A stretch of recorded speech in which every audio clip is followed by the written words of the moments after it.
Emily Carter thought she knew exactly how her life would unfold.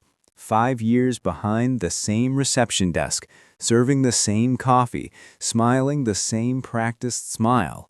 She had accepted her fate as a woman destined for mediocrity, someone who dreamed but never dared.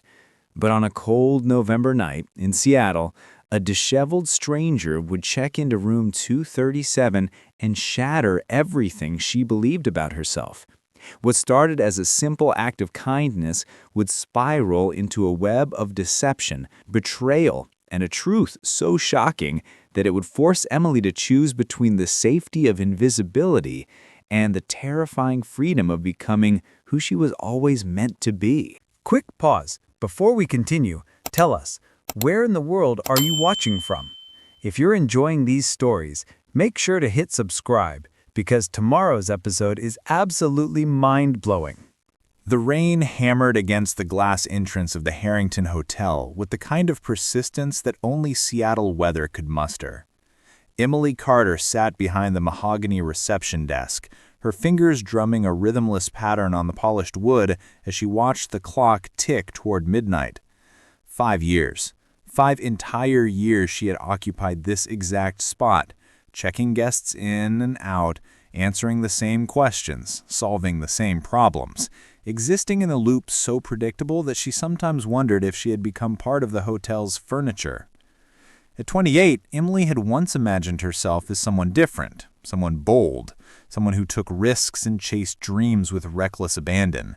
Fresh out of college, she had accepted this receptionist position as a temporary stepping stone, a way to pay bills while she built her real career as an event planner. She had notebooks filled with ideas, sketches of elaborate party designs, concepts for corporate retreats that would inspire and transform. But somewhere between year 1 and year 5, temporary had calcified into permanent, and dreams had faded into the background noise of survival. The hotel itself was beautiful in that understated Seattle way. Brick facade, ivy climbing the walls, a boutique establishment that catered to business travelers who wanted something more personal than a corporate chain. Emily had grown to know every creak in the floorboards, every quirk of the old heating system, every secret corner where housekeeping stored their supplies. She knew the hotel intimately, but the hotel had never truly known her. Diana Morrison, the hotel manager, emerged from her office with that particular expression she wore when she was about to make someone's evening worse. 55 years old, with perfectly coiffed silver hair and a wardrobe that screamed control. Diana had managed the Harrington for 15 years and ruled it like a small kingdom where she was both monarch and executioner. Diana approached the desk with measured steps, her heels clicking against the marble floor. She didn't greet Emily, didn't acknowledge her presence beyond the way one might glance at a lamp or a doorstop. Instead, she placed a stack of papers on the desk and tapped them with one manicured fingernail. Emily knew what was coming. Every 3 months, Diana conducted performance reviews that were less about actual performance and more about reminding staff of their place in the hierarchy. Emily had learned to endure these sessions with the same fixed smile she gave demanding guests, nodding at criticism, thanking Diana for her feedback, and returning to her post with a little less light in her eyes each time. Diana began her assessment without preamble. Emily's attendance was adequate. Her customer service scores were satisfactory. Her appearance was professional, but, and there was always a but with Diana, she lacked initiative. She didn't go above and beyond. She was, in Diana's carefully chosen words, exactly what one would expect from a career receptionist, nothing more and certainly nothing less. The words stung more than they should have. Emily had learned to build walls around her sensitivity, but Diana had a talent for finding the cracks. What hurt most was the accuracy of the assessment. Emily had stopped trying to impress Diana years ago, after the 3rd or 4th time she had presented ideas for improving guest experience, only to have them dismissed, or worse, stolen and presented as Diana's own innovations. There had been one particularly painful incident 2 years prior. Emily had spent weeks developing a concept for a local partnership program, where the hotel would collaborate with local businesses to offer guests curated experiences, coffee roasting classes, underground tour packages, cooking workshops with local chefs. She had researched, created presentations, and even secured preliminary interest from several businesses. Diana had listened to her pitch with an expression of barely concealed boredom, then told Emily to focus on her actual job and leave the business development to management. 3 months later, Diana had announced the new local experience program to staff, presenting it as her own brainchild. Emily watched in silent fury as Diana accepted praise from the corporate owners, saw the program succeed exactly as Emily had envisioned, and received not even a footnote of acknowledgement.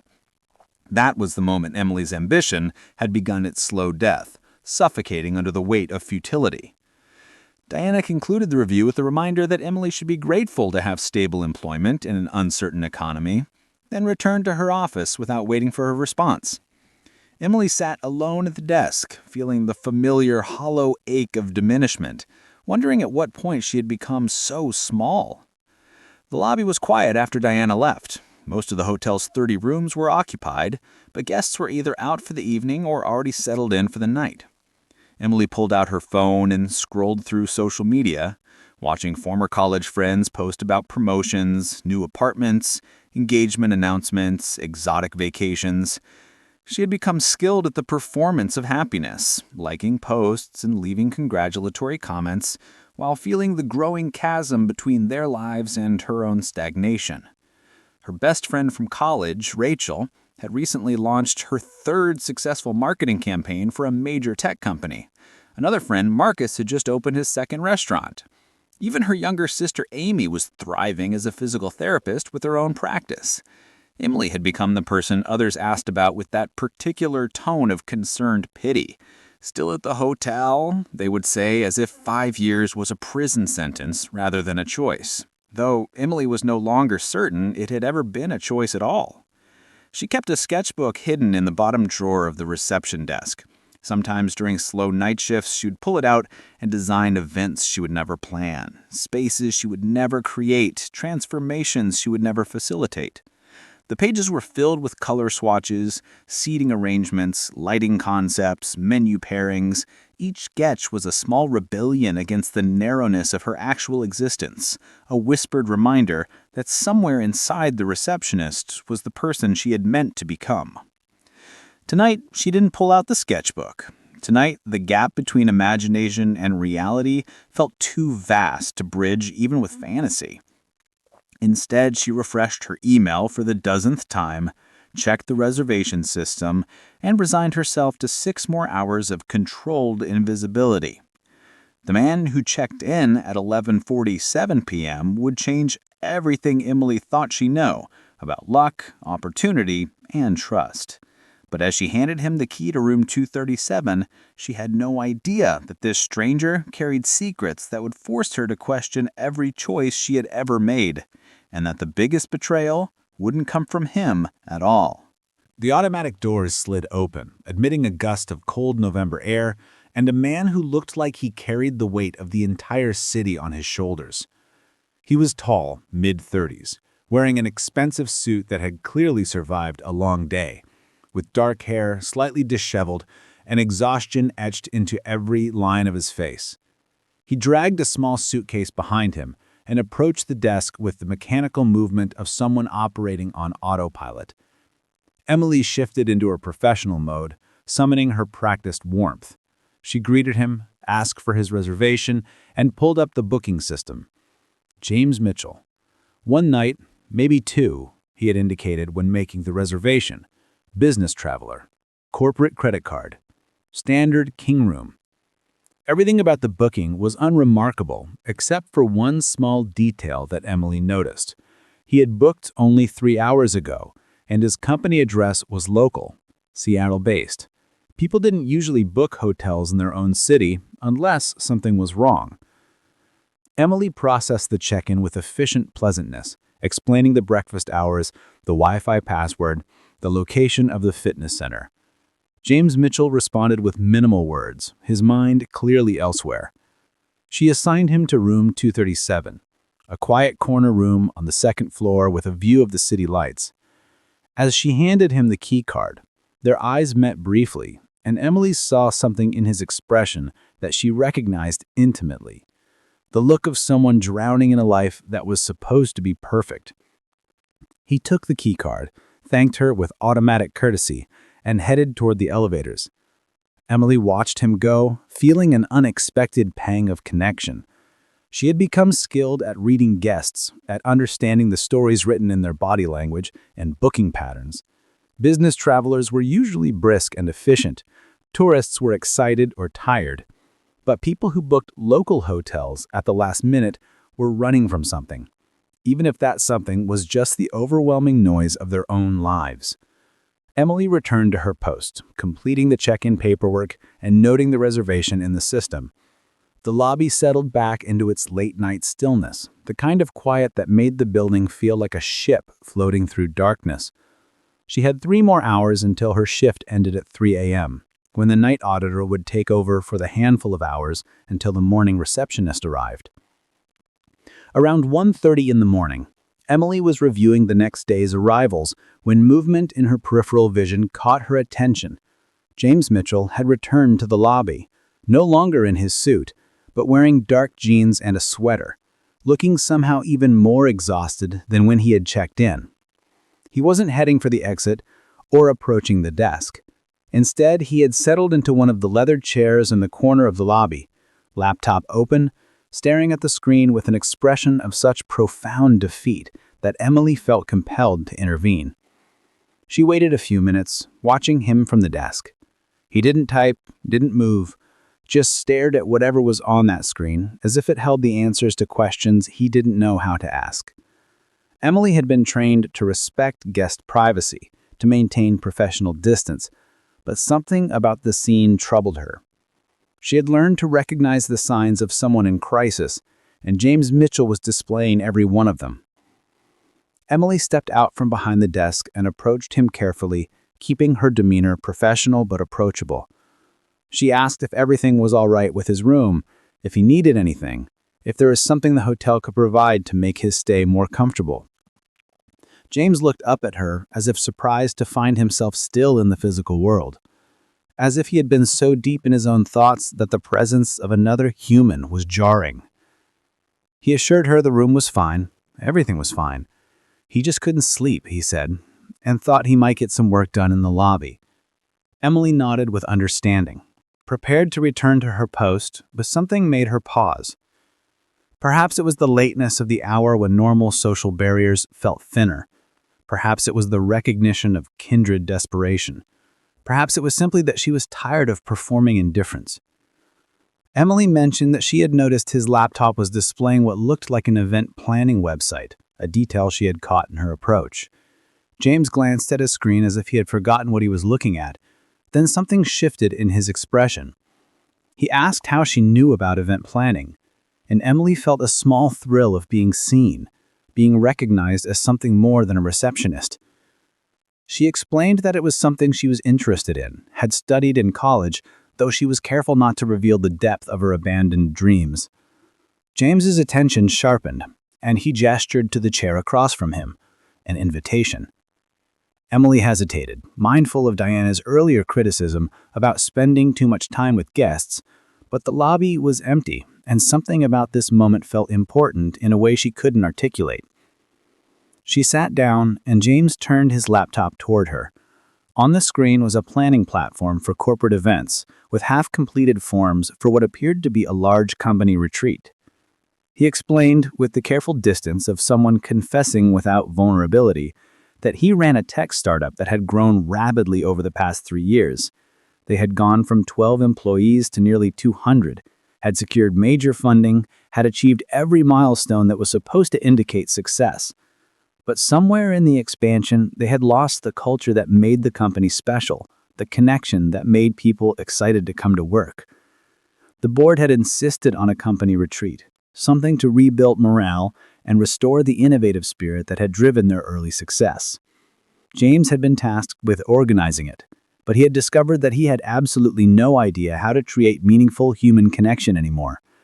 He had been so focused on growth metrics, investor presentations, and strategic planning that he had forgotten how to facilitate the kind of authentic experiences that actually mattered.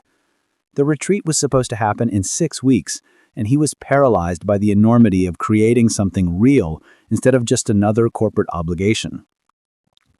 Emily listened, and as James spoke, she felt something awakening in her that had been dormant for years. She began asking questions, not from politeness, but from genuine curiosity. What was the company culture originally? What had made employees passionate about the work? What kind of experience would honor that foundation while addressing current challenges? James answered, and Emily noticed his posture changing, his exhaustion transforming into engagement. Then, without fully intending to, Emily began sharing ideas, not in the careful, self-protective way that she had learned to communicate with Diana, but with the uncensored enthusiasm of someone who had been storing creativity for too long.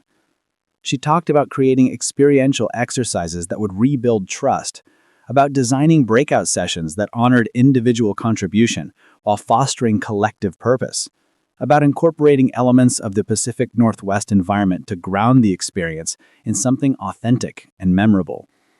James leaned forward, his exhaustion replaced by something that looked like hope. He asked if she had done this professionally, and Emily felt a familiar contraction of shame. She explained that she hadn't, that she was just a receptionist, but she had always been interested in event planning. The words felt like a betrayal of herself even as she spoke them, minimizing her knowledge and passion into a hobby, a casual interest rather than a calling. But James didn't accept the minimization. He told her with startling directness that what she had just outlined in 10 minutes of conversation was more insightful and innovative than anything his HR team had produced in weeks of expensive consulting sessions. He asked if she had ever considered doing this work professionally, and Emily felt something break open inside her, a longing so intense it was almost painful. She admitted that she had wanted to once, but life had gotten in the way. The explanation was inadequate, a sanitized version of years of deferred dreams and accumulated defeats. But it was all she could offer a stranger in a hotel lobby at 2 a.m. James nodded with the understanding of someone who had also compromised himself into a life that looked successful from the outside while feeling hollow at the core. They talked for another hour, the conversation shifting from the retreat to their respective journeys into lives that no longer fit. James described the pressure of constant growth, the exhaustion of always being on, the loneliness of leadership that prioritized performance over humanity. Emily shared, more than she had intended, about feeling trapped in a role that had crystallized around her, about having a boss who saw her as a function rather than a person, and the slow erosion of believing she deserved anything more. As the conversation deepened, Emily became aware of something else emerging beneath the commiseration, a subtle charge, a connection that transcended the circumstantial intimacy of late-night confession. There was something in the way James listened, the way he responded, that made Emily feel visible in a way she hadn't experienced in years. And from the way he maintained eye contact, the way he leaned toward her when she spoke, I suspected he felt it too. But Emily was practiced at not allowing herself hope. She had learned that lesson thoroughly. So when James finally closed his laptop and mentioned needing to attempt sleep, she responded with professional courtesy, wishing him a good night, and returning to her post. As she watched him disappear into the elevator, she told herself it was just a late-night conversation, a momentary connection that would evaporate with daylight. Emily thought the late-night conversation was the end of the story, but when James returned to the lobby the next morning with an offer that could change her life, she had no idea she was walking into a carefully constructed trap, or that the real villain was watching from behind an office door. Telling and preparing this story took us a lot of time. So if you're enjoying it, subscribe to our channel. It means a lot to us. Now back to the story. Emily's shift ended at 3 a.m., and she drove home through empty Seattle streets with her mind churning. The conversation with James Mitchell replayed in her thoughts, and she found herself alternating between exhilaration at being truly heard and frustration at her own cowardice. Why had she minimized her expertise? Why had she presented herself as someone with a casual interest rather than genuine capability? The internalized voice of Diana's criticism had become so automatic that Emily barely recognized it as something separate from her own thoughts. She lived in a small studio apartment in Capitol Hill, a neighborhood she had loved when she first moved in, but had gradually stopped seeing. The apartment was affordable by Seattle standards, which meant it was tiny, with walls so thin she could hear her neighbors' conversations and plumbing that groaned with personality. She had once imagined it as temporary, a launching pad for bigger things. Now it was just where she stored her life between work shifts. Emily slept fitfully for 5 hours, her dreams populated by event spaces and possibilities, then woke with the disoriented feeling of having glimpsed something important that was already fading. She checked her phone, a habit she hated but couldn't break, and scrolled through notifications that meant nothing. Her sister had posted photos from a hiking trip. Her former college roommate had announced a pregnancy. The world was moving forward, and Emily remained stationary. She wasn't scheduled to work again until the evening shift, which meant she had a rare day of freedom. Emily spent it the way she usually did, running errands she had been postponing, cleaning her apartment with more aggression than necessary, avoiding the sketchbook that represented all her abandoned ambitions.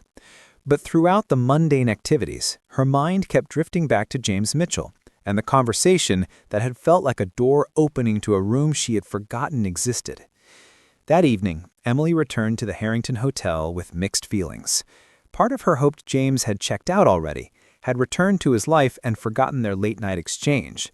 Another part, the part she tried to suppress, hoped he might still be there, that the connection hadn't been entirely in her imagination. Diana was in one of her moods, which Emily recognized immediately from the tight set of her shoulders and the clipped tone of her voice. Apparently, corporate had sent another set of efficiency recommendations, which Diana interpreted as personal criticism. This meant she would spend the next several days asserting her authority by micromanaging staff and finding fault with everything. Emily had learned to make herself even more invisible during these periods, executing her duties with mechanical precision and avoiding any action that might draw negative attention. The evening passed in routine monotony. Guests checked in and out, phone calls were answered, small problems were solved with practiced efficiency. Emily was processing a late check-in when she saw James Mitchell emerge from the elevator, and her heart performed an involuntary acceleration that she immediately tried to suppress. He looked different than he had the previous night, rested, alert, with an energy that suggested the crushing exhaustion had lifted. He approached the reception desk with purpose, and Emily shifted into professional mode, prepared to process his checkout with impersonal friendliness. But James didn't want to check out. Instead, he asked if they could talk, gesturing to the same corner of the lobby where they had conversed the night before. Emily glanced toward Diana's office, conscious of being watched, but Diana was on a phone call with her back to the lobby. Emily told James she could speak briefly, but needed to remain visible at the desk in case other guests needed assistance. James accepted this, and what he said next made Emily's carefully controlled world tilt on its axis. He had spent the day thinking about their conversation, he explained, and he had a proposal. His company needed someone to plan and execute their retreat, not just coordinate logistics, but design the entire experience from concept to implementation. Based on what Emily had shared the previous night, James believed she had the vision and capability to create exactly what they needed. He wanted to hire her as an independent consultant, with a contract that would pay more for 6 weeks of work than Emily currently earned in 6 months. Emily's first response was disbelief. Her second was fear. Her third, rising like nausea, was the certainty that she wasn't qualified, that he had somehow overestimated her abilities, that she would fail spectacularly and confirm every limiting belief she had internalized over 5 years of diminishment. She tried to deflect, explaining that she had no professional experience in event planning, that she was just a receptionist with ideas, that he should hire an actual event planning company with a portfolio and references.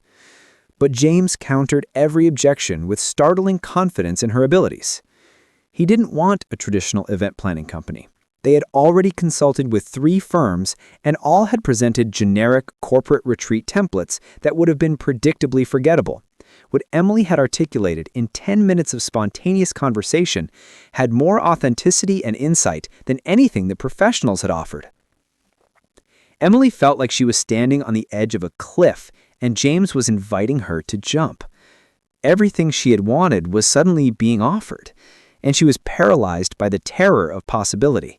She asked for time to think about it, and James agreed, providing her with his business card and contact information. He was checking out the next morning, but wanted an answer within the next 2 days. As he returned to the elevator, Emily stood at the reception desk, holding his business card like it was a grenade that might explode at any moment. The rest of her shift passed in a haze of distraction. She went through the motions of her duties, while her mind raced through scenarios and calculations. The money James had mentioned would be life-changing. She could pay off her student loans, build savings, potentially even launch her own event planning business. But what if she failed? What if her ideas worked in conversation but crumbled in execution? What if James's company hated everything she created, and she became a cautionary tale about receptionists with delusions of competence? She was so preoccupied that she didn't notice Diana approaching the desk until her manager was standing directly in front of her, arms crossed and expression suspicious. Diana asked what James Mitchell had wanted, her tone suggesting she'd been watching the interaction. Emily explained with studied casualness that he had just been asking about local restaurant recommendations before checking out tomorrow. Diana's eyes narrowed. She observed that Emily seemed to spend a lot of time in personal conversations with that particular guest, more than was professionally appropriate. Emily felt her face flush with a combination of embarrassment and anger. She defended herself, explaining that she was simply providing good customer service, but Diana cut her off. Diana reminded Emily, with that particular blend of condescension and cruelty she had perfected, that her job was to check people in and out, not to make friends with guests. She was a receptionist, not a hospitality consultant or a guest relations specialist. If Emily couldn't maintain appropriate professional boundaries, perhaps she wasn't suited for the position. The threat was implicit but clear, and Emily felt the familiar contraction of making herself smaller, apologizing for taking up space, retreating into compliance. After Diana returned to her office, Emily stood at the desk feeling the weight of 5 years of accumulated diminishment. This was her life, apologizing for being noticed, being punished for moments of connection, existing within boundaries that grew narrower each year. And suddenly, James Mitchell's offer didn't feel like a terrifying risk. It felt like the only door out of a room that was slowly suffocating her. When her shift ended, Emily sat in her car in the hotel parking lot and called her sister. Amy answered on the 3rd ring, and Emily explained the situation in a rush of words: the offer from James, the opportunity and the terror, the calculation of risk and reward. Amy listened, then asked a question that cut through all of Emily's spiraling anxiety. What's the worst thing that happens if you try? Emily considered. The worst thing was that she would fail, that the retreat would be a disaster, that she would confirm her own inadequacy. But even as she articulated the fear, she realized something else. She was already living a version of the worst thing. She was already failing, just slowly and quietly, dying by degrees in a job that required her to be less than she was. At least if she tried and failed, she would fail while reaching for something. She told Amy she was going to do it, and saying the words aloud made them real. When Emily returned to her apartment that night, she didn't go to sleep. Instead, she pulled out her sketchbook and began translating 5 years of stored creativity into an actual proposal. She researched James's company, studied their culture statements and employee testimonials, identified the gaps between their stated values and their current reality.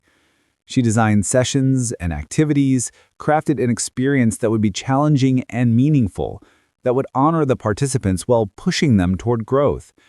By the time dawn light filtered through her apartment windows, Emily had created a detailed proposal, 20 pages of concepts, timelines, and budget projections. It was the most work she had done for herself in years, and as she reviewed it, she felt something she barely recognized: pride. Emily was about to send her proposal when she discovered something on James's company website that made her blood run cold.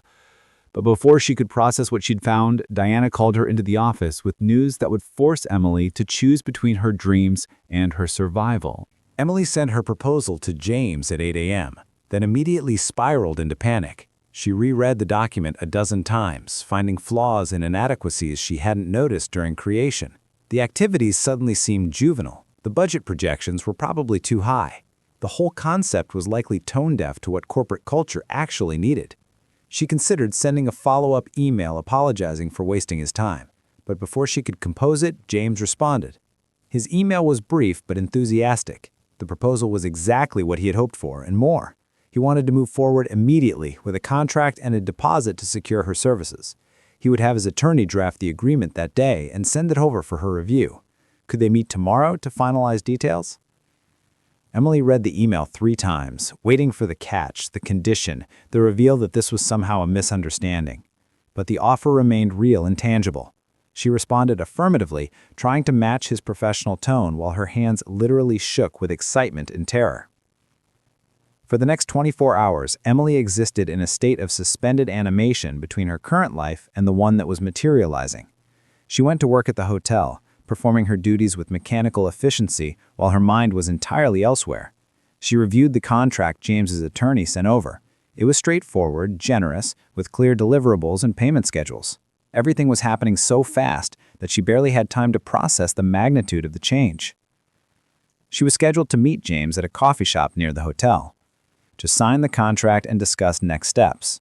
Emily had requested the meeting on her day off, not wanting to navigate the complexity of Diana's scrutiny. But the night before the meeting, Diana called her into the office with an expression that Emily had learned to dread. Diana began by acknowledging that Emily had been with the hotel for 5 years, which represented a certain level of loyalty. However, Diana had been reviewing performance metrics and had concerns about Emily's recent engagement with her duties. Specifically, Diana had noticed that Emily seemed distracted, less present, possibly interviewing for other positions. Diana wanted to be direct. Was Emily planning to leave the hotel? The question was a trap, and Emily knew it. If she admitted to exploring other opportunities, Diana would likely terminate her immediately, despite having no concrete plans beyond James's single project. If she lied and denied it, she risked greater retaliation when she eventually gave notice. Emily chose a middle path, explaining that she had been approached about a consulting project but hadn't made any decisions about her employment at the hotel. Diana's expression turned cold. She informed Emily that the Harrington Hotel required full-time employees to request permission before engaging in outside consulting work, a policy Emily had never heard mentioned in 5 years. Furthermore, Diana expressed concern that this outside work might create a conflict of interest or distract from Emily's hotel duties. Diana strongly recommended that Emily decline the opportunity and focus on her career at the hotel, where there might be opportunities for advancement if she demonstrated the right level of commitment. The suggestion of advancement was laughable. In 5 years, Emily had received cost of living raises but no promotions, no expanded responsibilities, no recognition beyond the most perfunctory acknowledgement. Diana's recommendation was clearly an ultimatum: stay in your place or lose the security of employment. Emily left the meeting feeling like she was suffocating. She sat in her car and forced herself to breathe, to think clearly through the panic. She calculated her financial situation. She had about 2 months of expenses saved, enough to survive if she lost her job immediately. James's project would pay enough to extend that runway significantly. It wasn't prudent, wasn't safe, but it was possible. That night, Emily drafted her resignation letter. She kept it professional and brief, giving 2 weeks' notice as was standard, thanking Diana and the hotel for the opportunity, wishing them well. She didn't mention James's project or her plans. She simply stated that she was pursuing other career opportunities that were better aligned with her long-term goals. The next morning, Emily met James at the coffee shop. She arrived early, needing time to steady herself before signing a contract that would fundamentally alter her life's trajectory. She ordered tea she didn't drink and reviewed the document one more time, looking for reasons to back out, to choose safety over possibility. James arrived exactly on time, carrying his own copy of the contract and an energy that suggested this was a routine business transaction for him, nothing life-altering. For Emily, it was an earthquake. She signed the contract with a hand that trembled slightly, and James countersigned with fluid efficiency. He transferred the deposit immediately, and Emily watched her bank balance increase by an amount that represented months of work at the hotel. They spent the next 2 hours discussing logistics and timelines. James explained the company dynamics, the personalities Emily would need to navigate, the political considerations that influenced corporate culture. Emily took detailed notes, asking questions that demonstrated she had researched thoroughly. As they talked, she felt her confidence strengthening. This was work she could do. This was work she was meant to do. But as James gathered his things to leave, Emily's phone buzzed with a notification. It was a news alert, something she might have ignored, except that the headline included the name of James's company, Northwest Tech Startup under investigation for labor violations. Emily felt her stomach drop. She must have reacted visibly because James asked if everything was okay. Emily showed him the notification and his expression shifted, not to surprise, but to something that looked like resignation. He explained that it was a minor issue, a disgruntled former employee making exaggerated claims about overtime practices. The company's legal team was handling it, and James was confident it would be resolved without any substantive findings. He urged Emily not to worry, assuring her it wouldn't impact their project. Emily nodded, accepting his explanation because she wanted to, because the alternative was too devastating to consider. But after James left, she pulled out her laptop and did what she should have done before signing the contract.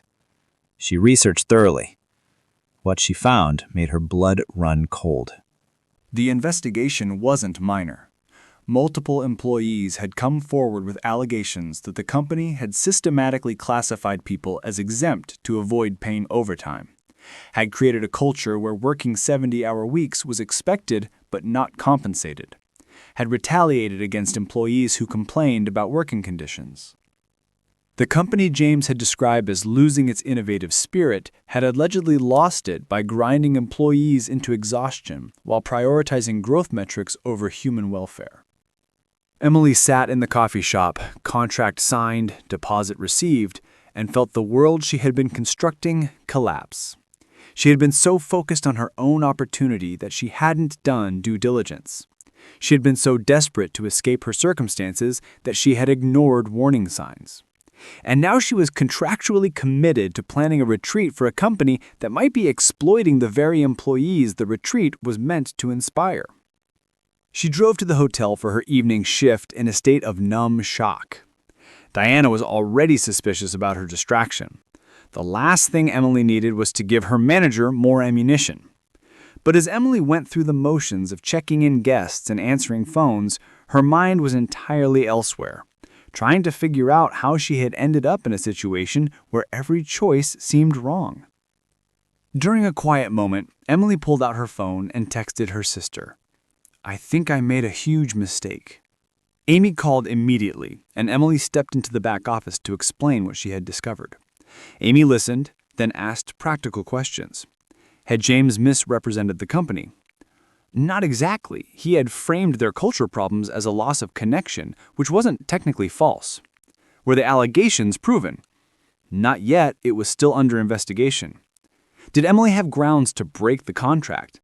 Probably not without returning the deposit and potentially facing legal consequences.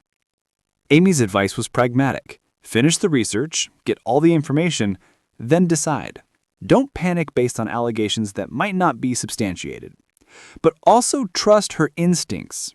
If James had been deliberately deceptive, that was important information. If he had been genuinely unaware of the severity of the problems, that was also important information. Emily ended the call and returned to the reception desk, where Diana was waiting with her arms crossed and an expression that promised nothing good. Diana had noticed Emily taking a personal call during work hours, which was technically against policy. But more than that, Diana wanted to know if Emily had made a decision about the outside consulting opportunity they had discussed. Emily felt trapped between converging disasters. She was committed to a project that might be ethically compromised. She was employed at a hotel where her manager was actively trying to control her life. She had given up the illusion of security without yet achieving actual freedom. In that moment, standing at the reception desk where she had spent 5 years becoming invisible, Emily made a choice. She told Diana that she had accepted the consulting project and would be submitting her resignation. She would work her 2 weeks' notice professionally, but after that she was leaving the Harrington Hotel. Diana's face went through a series of expressions: surprise, anger, and finally something that looked like vindictive satisfaction. Diana informed Emily that, actually, given the circumstances, the hotel wouldn't be requiring her to work out her notice period. Emily could collect her personal belongings and leave immediately. They would pay her for the current week, but her employment was terminated, effective today. Diana would handle the reception desk for the remainder of the evening, and Emily should consider this a lesson in loyalty and professionalism. Emily stood there, processing the fact that she had just lost her job, her income, her safety net, all in a single conversation. She gathered her few personal items from the desk, a coffee mug, some pens, the sketchbook she kept hidden in the drawer. Diana watched with barely concealed contempt, and Emily realized that her manager had been waiting for an opportunity to fire her, that the immediate termination wasn't about policy, but about punishment. As Emily walked out of the Harrington Hotel for the last time, she felt a complicated mixture of relief and terror. She had freed herself from a situation that was slowly killing her spirit. But she had freed herself into a situation that might be even worse, tethered to a project she no longer trusted for a company that might be fundamentally corrupt. She sat in her car in the parking lot and allowed herself 5 minutes to cry.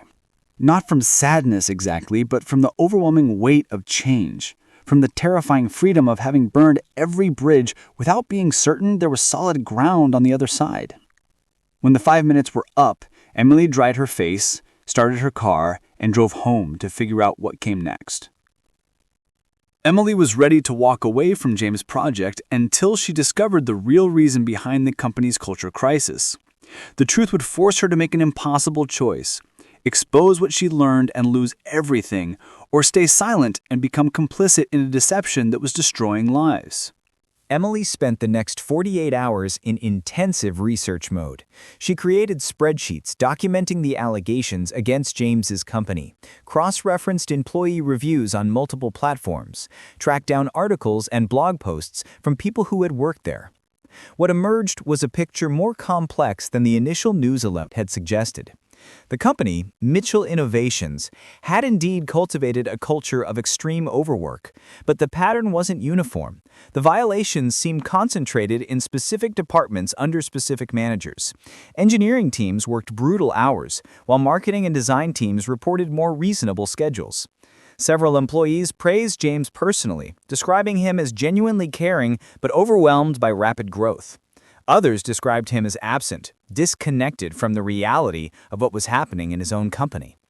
What troubled Emily most was discovering that there had been previous complaints, internal reports from HR about unsustainable working conditions, and those reports had apparently been ignored or minimized. The company had prioritized meeting growth targets over addressing systemic problems, and now those problems had metastasized into a full investigation. Emily also found something else, an internal email that had been leaked to a tech industry blog. The email was from James to his leadership team, sent 3 months prior, acknowledging that the company had lost its way and that they needed to reconnect with the values that made us special. The email outlined a plan to address culture issues, including the retreat that Emily had been hired to plan. Reading it, Emily understood that James wasn't entirely ignorant of the problems. He was trying to fix them, albeit perhaps too late and possibly with insufficient understanding of their severity. She was analyzing this information when her phone rang. It was James, and Emily's first instinct was not to answer, but avoidance wouldn't solve anything, so she accepted the call. James asked how she was doing, mentioned that he had heard she was no longer at the hotel, and wanted to check if that would impact her ability to work on the retreat.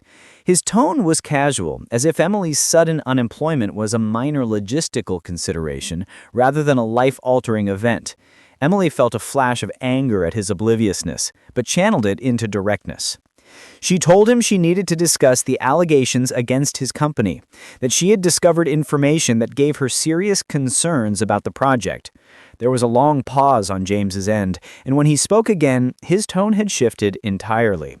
He asked if they could meet in person to discuss it. Emily agreed, and they arranged to meet at the same coffee shop the next morning. After ending the call, Emily prepared for the conversation she needed to have, one that might result in her walking away from the project entirely, losing the deposit she had already spent mentally a dozen times. When Emily arrived at the coffee shop, James was already there, and he looked different than he had in their previous meetings. The exhaustion had returned, but it was layered with something else. Shame, perhaps, or resignation. They ordered coffee neither of them really wanted, and sat in a corner booth where they could speak privately. James didn't wait for Emily to begin. He acknowledged that she had probably discovered the investigation, the allegations, the leaked emails. He didn't try to minimize it. Instead, he told her a story she hadn't expected. Mitchell Innovations had started as a passion project. James and two friends had built productivity software they wish existed, had grown the company organically, based on genuine innovation and a culture that valued both excellence and humanity. For the first 2 years, it had been everything a startup was supposed to be: challenging but fulfilling, demanding but sustainable. Then, they had attracted significant venture capital investment. The investors had brought growth targets, expansion timelines, and pressure to scale rapidly. James had hired aggressively, bringing in experienced executives from larger tech companies who knew how to drive growth but didn't necessarily share the original culture values. Slowly, the company had transformed into something James barely recognized. He had been so focused on the strategic level, raising funding, forming partnerships, managing the board, that he had lost touch with the operational reality. By the time he understood what was happening, that certain managers were creating toxic environments and exploiting employees, the problems were entrenched. The HR reports Emily found, James claimed he had never seen them.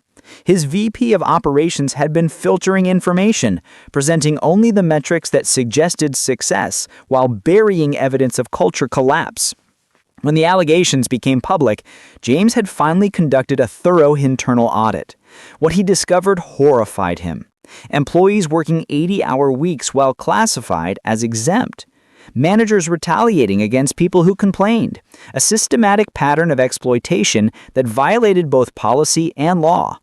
James had immediately fired the VP of operations and 2 other executives, had hired an external firm to conduct a comprehensive culture assessment, and had committed to making substantial changes. The retreat, James explained, wasn't meant to be a superficial team-building exercise. It was supposed to be the beginning of a genuine transformation. He wanted to bring the entire company together, acknowledge what had gone wrong, and co-create a path forward that honored both business sustainability and human dignity.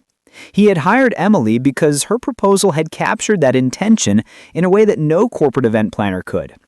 But James acknowledged, if Emily felt uncomfortable with the project given what she had learned, he would understand. He would release her from the contract without penalty, would even let her keep the deposit as compensation for the work she had already done. He wouldn't try to convince her to stay if her conscience told her to walk away. Emily sat with this information, trying to discern truth from manipulation. James's story was compelling, but it was also convenient.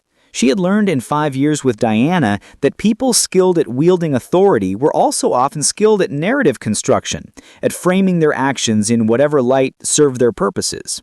She asked James direct questions. Why had he not known about the HR reports? How had he allowed executives to create such toxic conditions?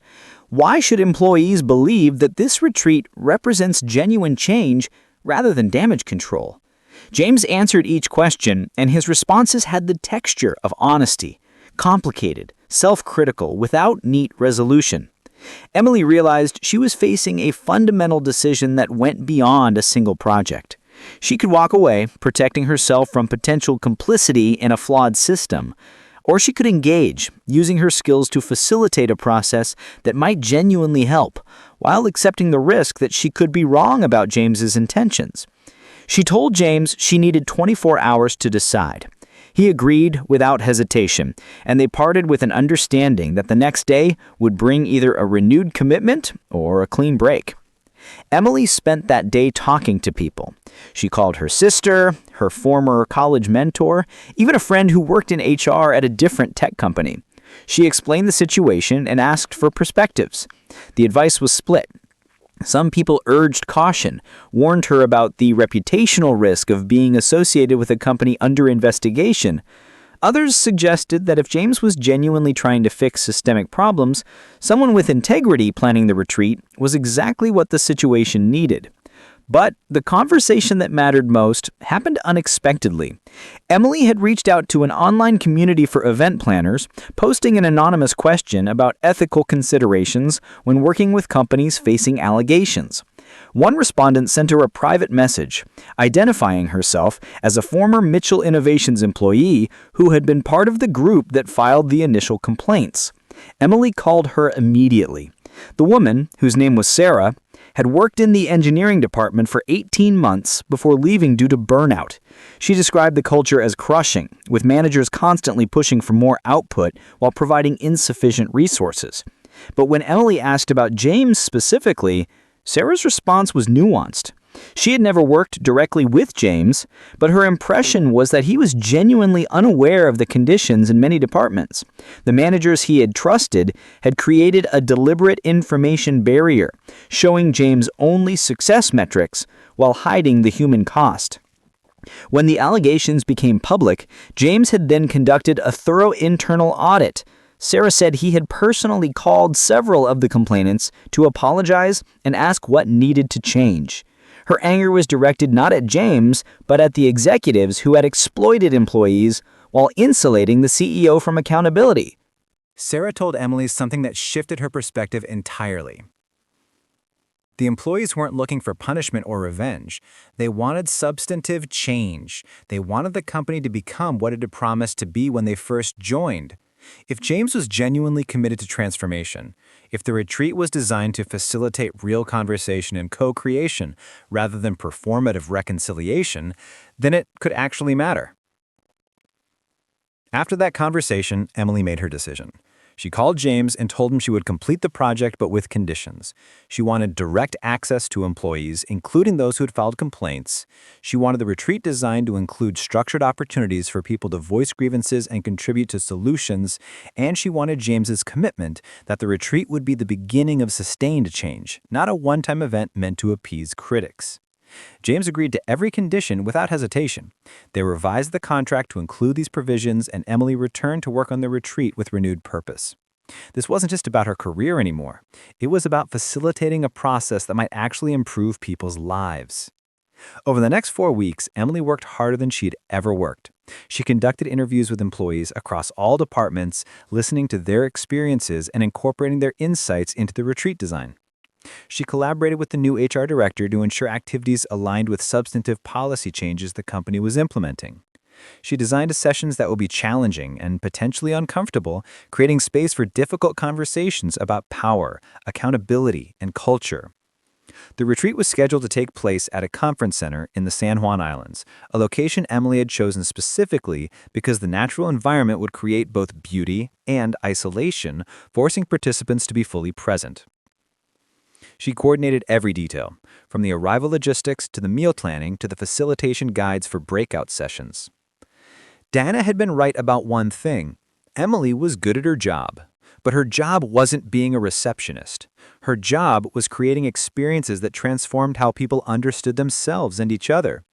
And as the retreat approached, Emily felt something she hadn't experienced in years: confidence in her own capability.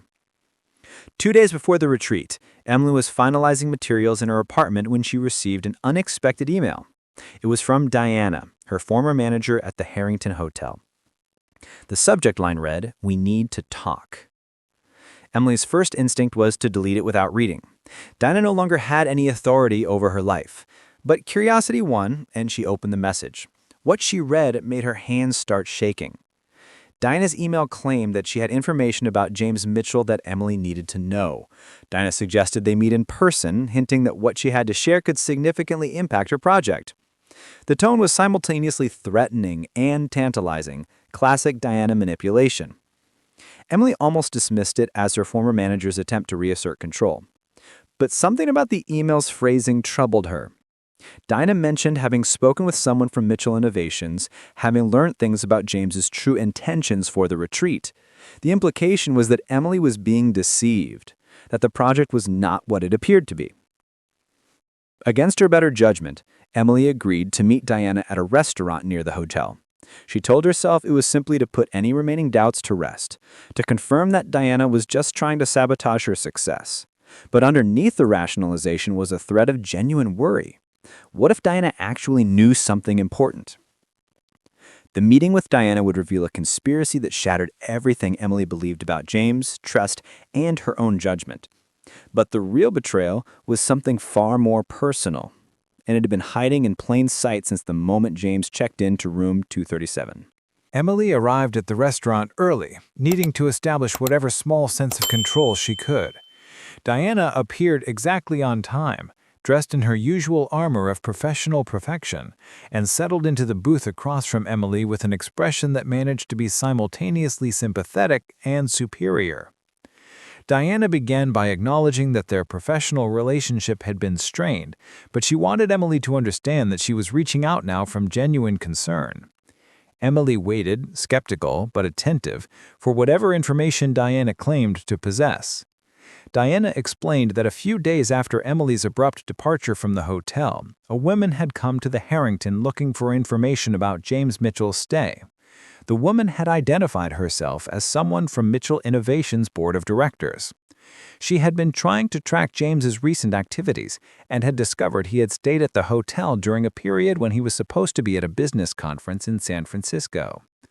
According to Diana, this woman had expressed concerns that James was engaging in some kind of unauthorized project, possibly using company resources inappropriately.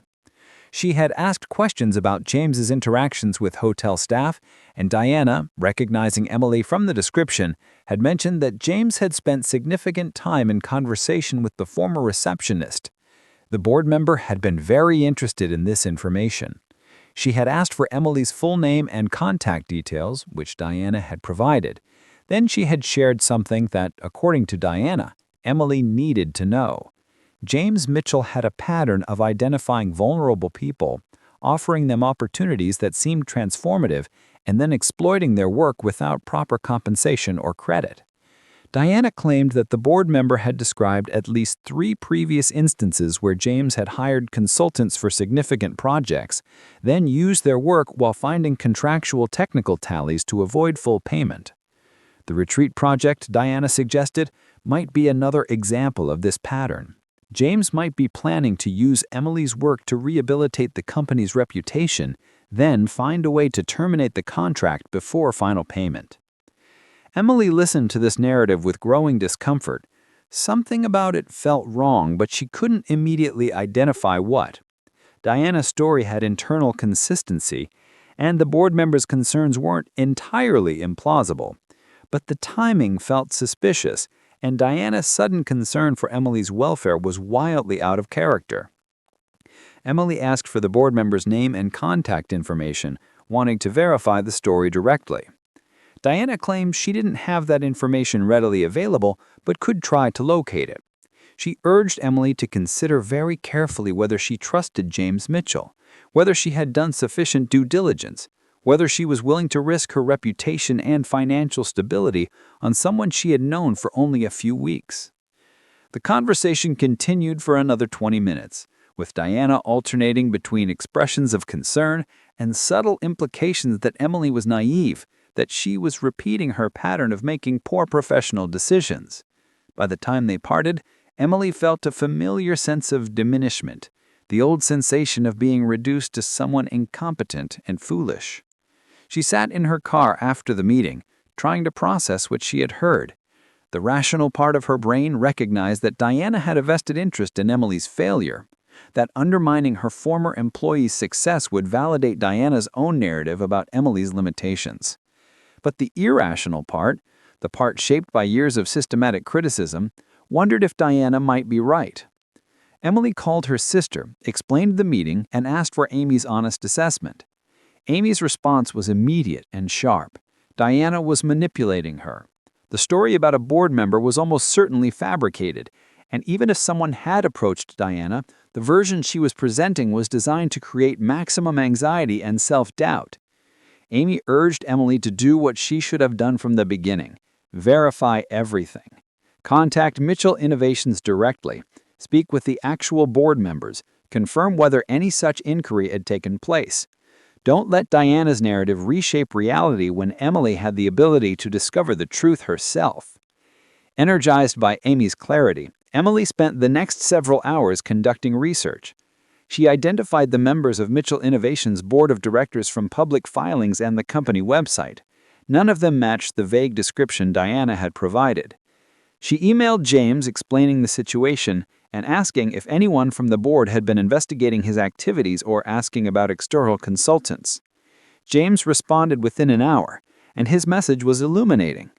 No one from the board had been looking into his whereabouts or his consultant relationships. However, James had recently terminated his VP of Operations, the executive who had been filtering information and creating toxic conditions, and that person had been making threats about exposing James's allegedly poor leadership. The former VP, a woman named Christine Davenport, had been furious about her termination and had been contacting various people trying to gather information she could use against James. James suspected that Christine might have approached people at the hotel, possibly misrepresenting herself, trying to find anything that could support a wrongful termination lawsuit or damage James's reputation. Emily felt pieces clicking into place. Diana had likely encountered Christine, not a board member, and either Diana had been deliberately misled or, more likely, Diana had recognized an opportunity to undermine Emily and had collaborated with Christine's agenda. Emily forwarded James's email to Diana, asking directly whether the board member she had spoken with might have actually been Christine Davenport. Diana's response was telling in its evasiveness. She didn't confirm or deny, instead suggesting that Emily was being defensive and that the specific identity of the woman was less important than the concerns she had raised. That response confirmed what Emily had begun to suspect. Diana had known exactly who Christine was, probably had even encouraged her to share damaging information, all in service of sabotaging Emily's project and validating Diana's narrative that Emily was incompetent and naive. Emily felt anger crystallizing into clarity. She had spent 5 years allowing Diana to define her reality, accepting criticism as truth, internalizing limitations that had been imposed rather than inherent. But she had evidence now. Emails, contracts, conversations with actual employees that contradicted Diana's narrative. The choice was whether to continue giving Diana power over her perception of herself or to finally, definitively refuse that authority. She drafted a final email to Diana. It was brief and definitive. Emily stated that she had verified James's account, that she had confirmed Diana had misrepresented the situation, and would not be engaging in further communication. She thanked Diana for the 5 years of employment, but made clear that Diana no longer had any influence over her professional decisions or her sense of self-worth. After sending the email, Emily blocked Diana's number and email address.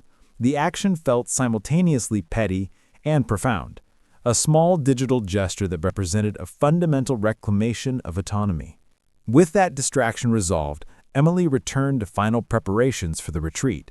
She had 1 day remaining before participants would arrive at the conference center, and she used every hour to refine details and prepare herself mentally for the challenge of facilitating a potentially volatile group experience.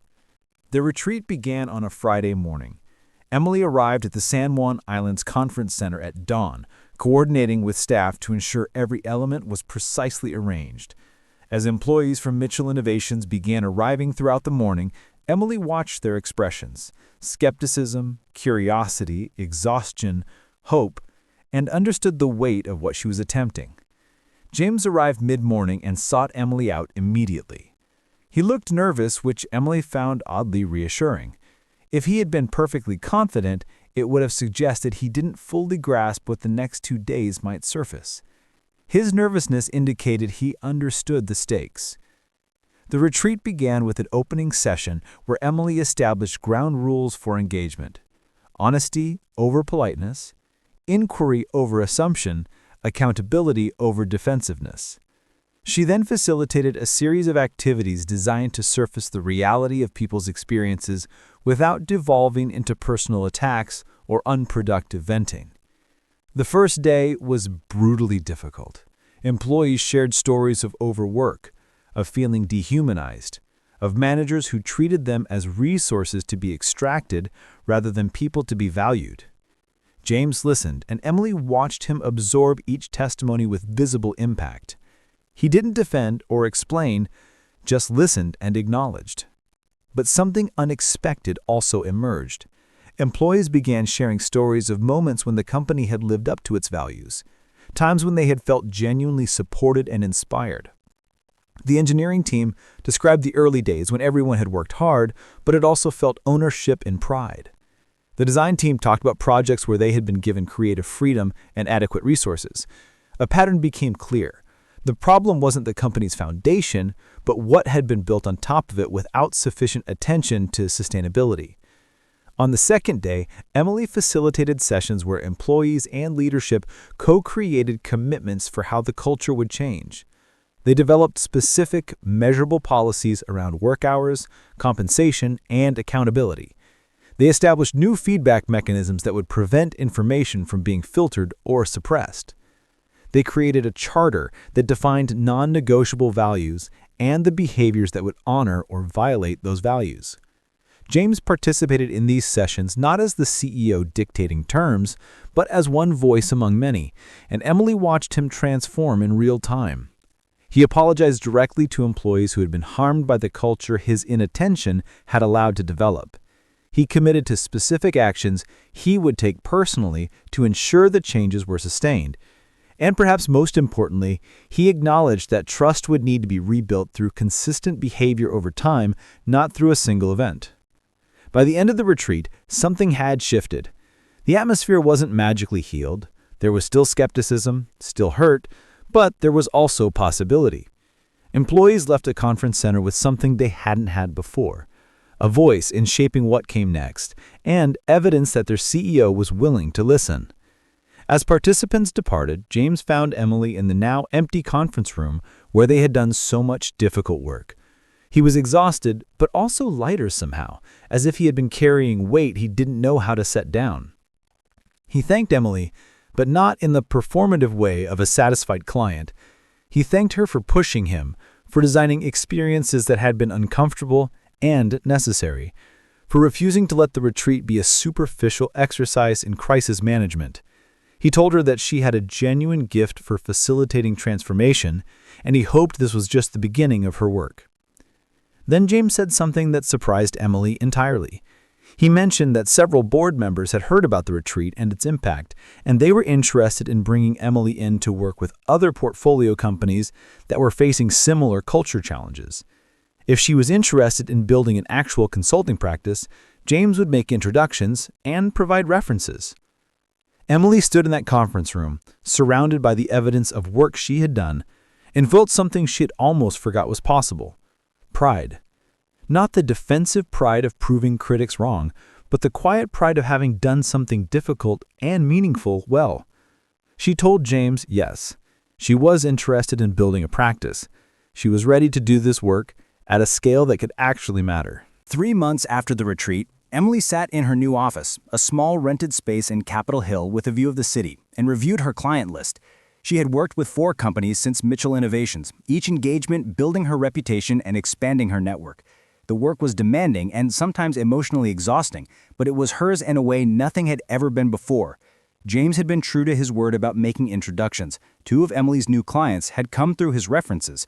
But more importantly, employees from the Mitchell Innovations retreat had started recommending her to friends at other companies, creating an organic network of referrals that suggested her work actually mattered to people. Mitchell Innovations had continued implementing the changes they had committed to during the retreat. James sent Emily periodic updates, and she had maintained contact with several employees who had become informal advisors to her practice. The company wasn't perfect. Culture change was ongoing work, not a one-time fix, but the metrics were moving in the right direction. Employee satisfaction scores had improved, turnover had decreased. The labor investigation had concluded with the company agreeing to policy changes and back pay for affected employees, but avoiding more severe penalties. Emily had also started teaching a workshop for the local event planning association, designing for transformation beyond corporate team building. The workshop explored how to create experiences that facilitated genuine culture change rather than superficial engagement. It had become popular enough that she was considering developing it into a longer course. But perhaps the most unexpected development had been her relationship with James. What had begun as a professional connection had evolved over months of regular communication into something more personal. They had discovered they shared a love of hiking, a tendency toward workaholism that they were both trying to moderate, and a capacity for the kind of conversation that only happened when two people genuinely saw each other. They had started dating cautiously, both aware of the professional complications and the potential power dynamics. They navigated it by maintaining clear boundaries between Emily's consulting work, which had expanded beyond Mitchell Innovations, and their personal relationship. It wasn't always easy, but it was real in a way that felt precious to Emily, who had spent so long settling for relationships that diminished rather than expanded her. One afternoon, Emily received an unexpected email. It was from a young woman named Lisa, who worked as the front desk coordinator at a marketing firm. Lisa explained that she had heard Emily speak at the event planning workshop and wanted advice. She had been in her current position for 3 years, had dreams of moving into project management, but her manager constantly dismissed her ideas and kept her confined to administrative tasks. Lisa felt stuck and invisible, and she wanted to know how Emily had made the leap from receptionist to consultant.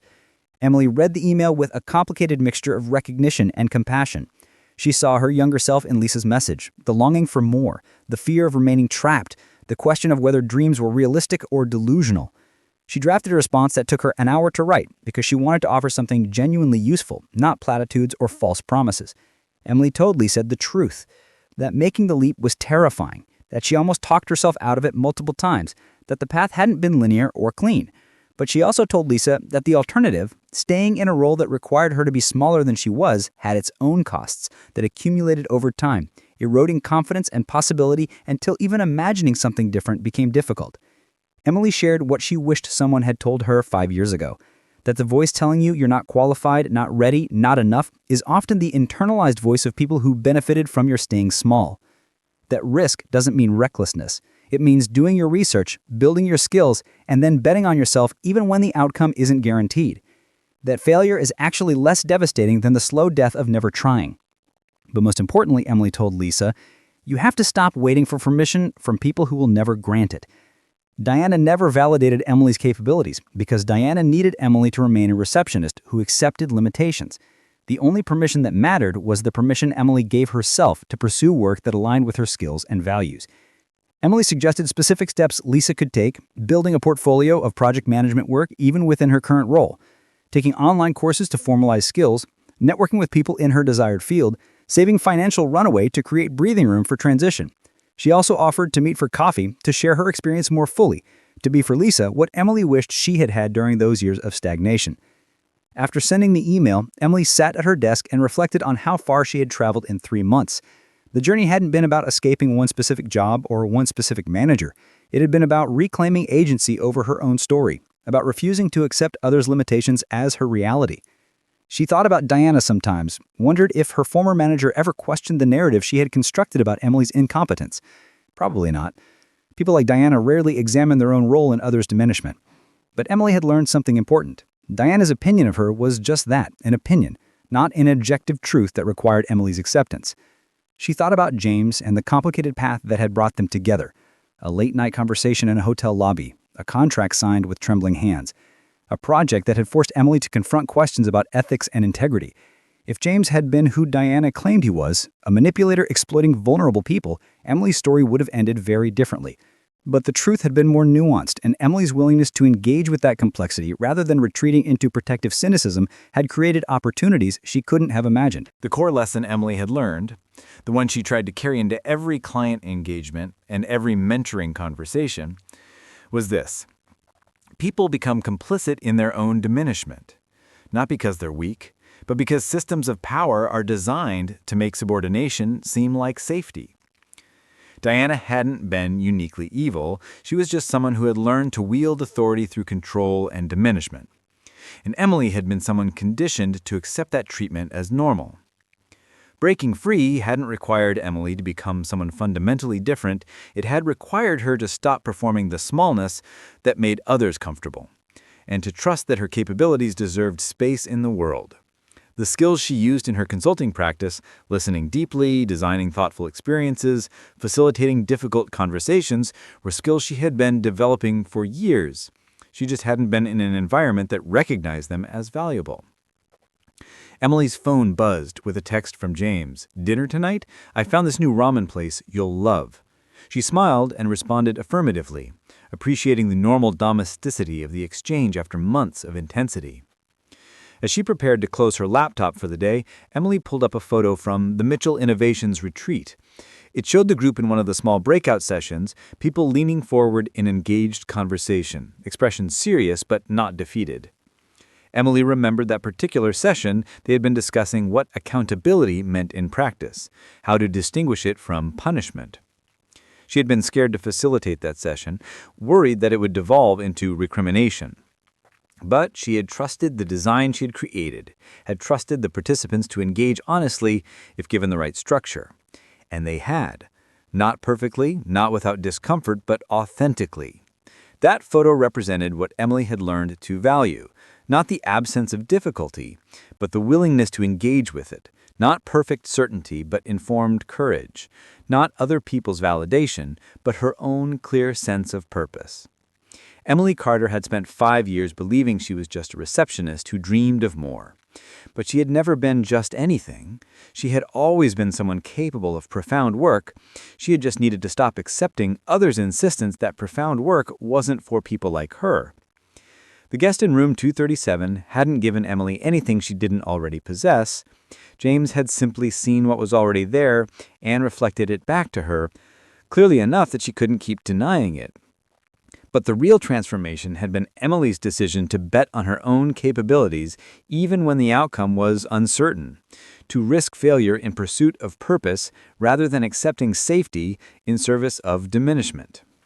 As Emily left her office that evening, walking through Capitol Hill streets in the golden light of late afternoon, she felt something she had almost forgotten was possible: the simple, sustaining joy of becoming who she was always meant to be. Not because external circumstances had perfectly aligned, but because she had finally stopped waiting for permission to inhabit her own life. The ending wasn't neat or perfectly resolved. Emily still had anxieties about money, still sometimes questioned her decisions, still carried the psychological residue of years spent accepting limitations.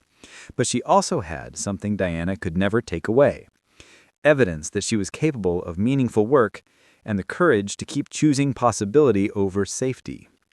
That, Emily had learned, was what transformation actually looked like. Not a single dramatic moment of change, but a series of small, courageous choices that accumulated over time into a life that finally, genuinely felt like her own.